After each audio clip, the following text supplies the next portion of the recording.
When Breath of the Wild and the Nintendo Switch launched in 2017, I was not convinced. Coming off the Wii U with their weird handheld controller thingy, the concept of a Switch being a dual home console and a handheld at the same time just didn't seem like it was actually going to work for me. Clearly, I have been entirely wrong about that, but it led me not to buy a Nintendo Switch until Let's Go Pikachu and Let's Go Eevee launched because I'm a huge Pokemon nerd. Obviously, you'd have to live under a rock to not have heard of all the hype that Breath of the Wild was getting, and a lot of people were calling it one of the greatest games of all time, and I was a little confused. So in early 2019, just around 2 full years after the launch of Breath of the Wild, I finally picked it up. And to this day, I enjoy the game very much, but I don't understand the hype. I have never considered it to be one of the greatest video games of all time, let alone the best Zelda game. The shrines were repetitive, they are. The world was relatively empty. The physics engine itself was fantastic. But I'm not a fan of breakable weapons, and people always argue that it encourages different playstyles and using different weapons, and I argue that better level design and better enemy design is what encourages gameplay variety. Don't get me wrong, I still consider it to be worthy of the Game of the Year that it won, but best video game of all time, it's perfect Nintendo, don't change anything. That was always a little bit of a hard sell for me, and clearly Nintendo thought that they could improve upon it because they absolutely did. So after putting in around 100 hours since it launched,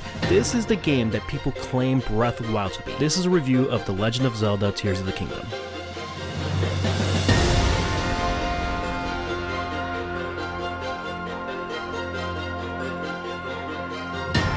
Hey, Danny with the DMGT here, your new favorite place for all things music, gaming, and tech. So I'm not going to spend too much time extrapolating why I don't feel like Breath of the Wild is an all-time great, but I do feel that way about Tears of the Kingdom. At its core, Tears of the Kingdom is very similar to Breath of the Wild. It's running on the same engine, the same physics engine, the same combat, a similar but not entirely the same world. But that's where things for Tears of the Kingdom get really interesting because the gameplay loop is very different. The scale and density of this new version of Hyrule is night and day better than Breath of the Wild in my opinion. It's not quite as dense as an Elden Ring, for example. It's just not possible for the Switch to have that level of density, but it's still much more dense and it feels much more lived in than Breath of the Wild did. Because of that, I feel like there's a little bit more of an incentive to actually explore and look around rather than just like taking in a large vista that you got in Breath of the Wild. The incentive for exploration and increase your stamina in Breath of the Wild was more so you can actually climb up the Sheikah Towers, which wasn't that satisfying in my opinion, and the towers in Tears of the Kingdom are way better, especially because you get that instant verticality with the incentive to also explore the Sky Islands on top of unlocking the surface and then identifying where shrines are from a sky view. From a technical standpoint, it's super impressive that Nintendo pulled this off because even if it's not graphically the most impressive vista you'll see, it's still very cool and immersive to kind of take a look over long distances and see what you could potentially explore. But how is this different from Breath of the Wild or even like an Elden Ring from last year? Because we know that each region has their own unique feel and environment. It follows similar gameplay patterns around protecting yourself from the environment, finding the right armor sets, using ingredients to cook up something that protects you from those. Somehow Tears of the Kingdom makes that almost feel incidental. No, the first hints of this satisfying gameplay loop that you get in the Sky Islands opening section are the new abilities that Link has. Directly manipulating and crafting things from materials in the world is the first step to making this gameplay loop something I've never experienced before. How is that? This isn't the first sandbox game. Breath of the Wild wasn't the first sandbox game. Minecraft had been around for a long time. Garry's Mod did similar things. The abilities in Breath of the Wild made it so that combats and puzzle solving was a little bit more transactional per skill set. And while for years people that got really good at the Breath of the Wild mechanics started doing some really wild stuff on it, I don't know if that was necessarily encouraged or easily accessible to your average gamer. And then in the opening sections of Tears of the Kingdom, Nintendo puts that on its head, and they clearly took note of that as well because you can use all of your abilities in different orders to get to the different shrines in that opening section. I can't imagine how much time went into the level design here because you can technically approach each shrine in any order, but there are also ways for you to approach them using different abilities that you gain from other shrines. It's really impressive. This whole concept and intentional gameplay design and puzzle design is carried through the entirety of Tears of the Kingdom. And it's not just the improved shrines and unique puzzles that you get in those shrines compared to Breath of the Wild, it's way better in Tears of the Kingdom, but it's the way that you could either use the specific abilities in the intended way that the game wants you to go, or you can figure out a completely unique way of approaching that puzzle that is different from player to player. I've seen it firsthand, and all of those are equally as valid to solve the puzzle. This happens on the world level map as well. You can solve for Koroks, you can solve for how to open up and unlock different shrines, which once you get inside them, you just get a reward. It's a level of puzzle solving satisfaction that I can only really recall Portal and Portal 2 being this good at, but as I already mentioned, with much more player flexibility and a little bit more complexity. It's like a a different side of the same coin that makes From Software games and Elden Ring so good. Combat, in my opinion, is a little bit clunky. There's a lot of time spent in menus and selecting different attachments for your bows and your weapons, but at least now those weapon attachments makes the breakable aspect a little bit more bearable. But combat follows a similar approach, not that different from most RPGs where certain enemy types have certain weaknesses. It's when you start stacking all of these different pieces together that the whole really comes together. I found that combat is a little bit more challenging in a relatively good way. Mechanic clunkiness aside, creating different machines and unlocking different Zonai parts in the Sky Islands that you can then implement in battles or in traversal is very satisfying. That gameplay loop of just doing things works so well, and it's not possible without the learnings from Breath of the Wild, but it really comes together here in Tears of the Kingdom. As for the world design and story, this is a much more lived-in experience. It feels like as you progress through the side quests and the main quest,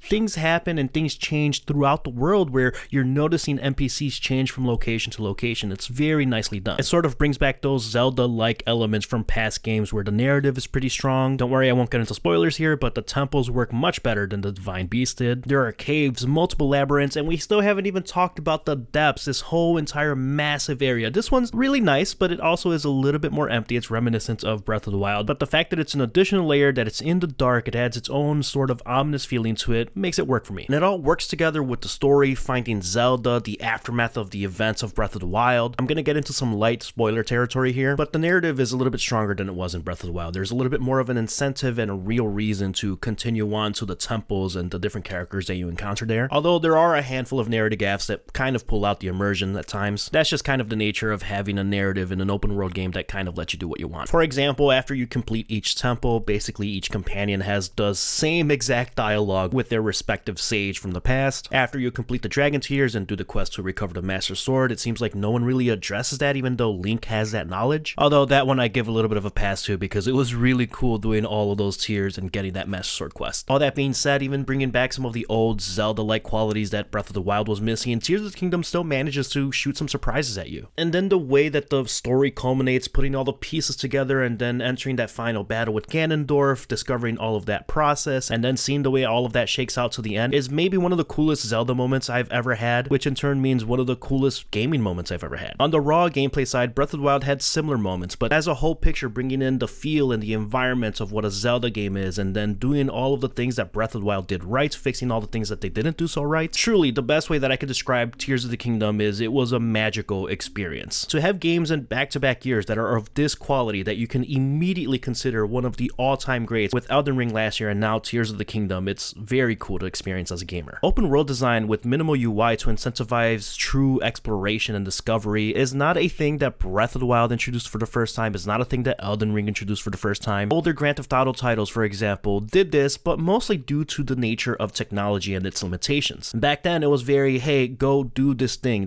needs to happen, and just kind of get it done, and you would go do it and the world would react around it. But the reason why Breath of the Wild, Elden Ring, and now Tears of the Kingdom gets so much praise for it is because it's intentionally designed that way, which means that the design has to be unique and specific for that purpose. You couple that with the more complete mechanics and story of Tears of the Kingdom, that's what makes this experience so much better than Breath of the Wild in my opinion. Tears of the Kingdom, just like Elden Ring, just like any of the other games that are considered all-time greats, are not perfect video games. There are certainly things that can be improved upon for future iterations, and that's what makes new games coming out so exciting. However, when you put all the individual pieces back together and you see the complete experience for what it is, that's when you truly get that exceptional experience, and that's what makes a game transcend into all-time great status. That's why this review doesn't focus on all the individual mechanics that you might get from more in-depth and detailed reviews out there. For me, these were the aspects that made Tears of the Kingdom transcend Breath of the Wild and truly become the game that everyone praised Breath of the Wild to be. Tears of the Kingdom is an absolute masterpiece,